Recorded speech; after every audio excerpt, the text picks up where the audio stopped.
L'entreprise en 2020, pour moi, il y a trois grandes choses qui vont évoluer dans les années qui viennent. Ça va être au niveau de l'organisation, au niveau des outils et au niveau de l'espace.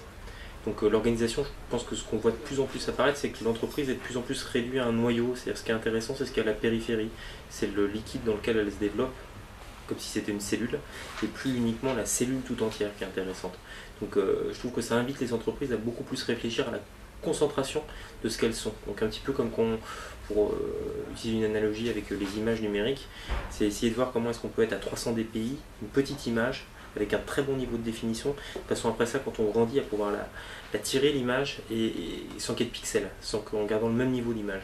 Donc ça, pour moi, la chose qui est très importante, c'est de voir un petit peu comment on peut, dans cette entreprise qui est déjà là pour certaines, mais d'autres devront muter, bien se concentrer sur ce qu'on est, sur ce qu'on fait, chercher le plus possible à s'appuyer sur l'extérieur, se dire que l'innovation, elle vient de la périphérie. C'est assez rare de pouvoir la planifier, surtout quand on cherche des innovations qui sont des innovations majeures. Il faut s'appuyer sur ses clients, sur ses fournisseurs, sur ses partenaires, que donc vraiment l'entreprise doit rester quelque chose de très concentré sur ce qu'il fait et donc avoir vraiment cette image. Donc ça, c'est vraiment l'organisation.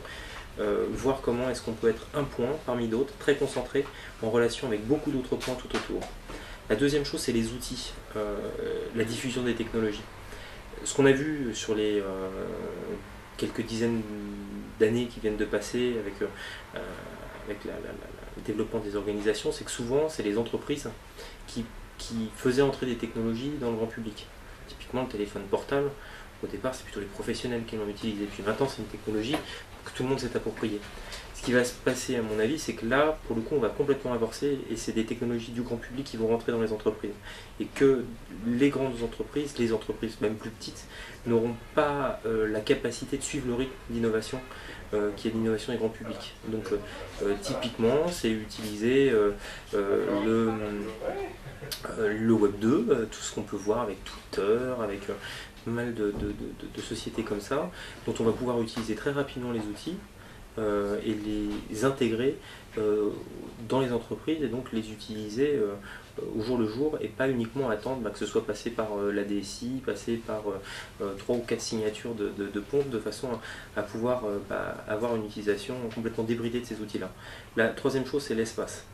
Alors, la cantine, c'est quelque chose qu'on fait tous les jours, mais je pense que le rapport à l'espace entreprise, c'est comment est-ce que je viens tous les jours travailler dans un endroit et j'y retrouve des collègues et on travaille sur un sujet avec cette espèce d'unité de lieu, parce que il y a l'unité de temps, il y a l'unité d'action, puis il y a l'unité de lieu et quelque chose aussi qui va être amené à évoluer. Et donc comment est-ce que je peux retrouver des espaces de travail collaboratifs en le partageant.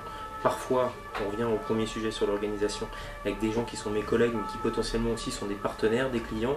Comment est-ce que je peux aussi, dans l'espace, avoir cette démarche innovante et donc sur ces trois choses, donc l'organisation, les outils et l'espace, je pense que l'entreprise de 2020 sera amenée à proposer quelque chose de nouveau. On commence à en voir les balbutiements. Il y a parfois des entreprises qui pratiquent assidûment certaines de ces choses-là, mais je pense que ça sera totalement entré dans les mœurs en 2020.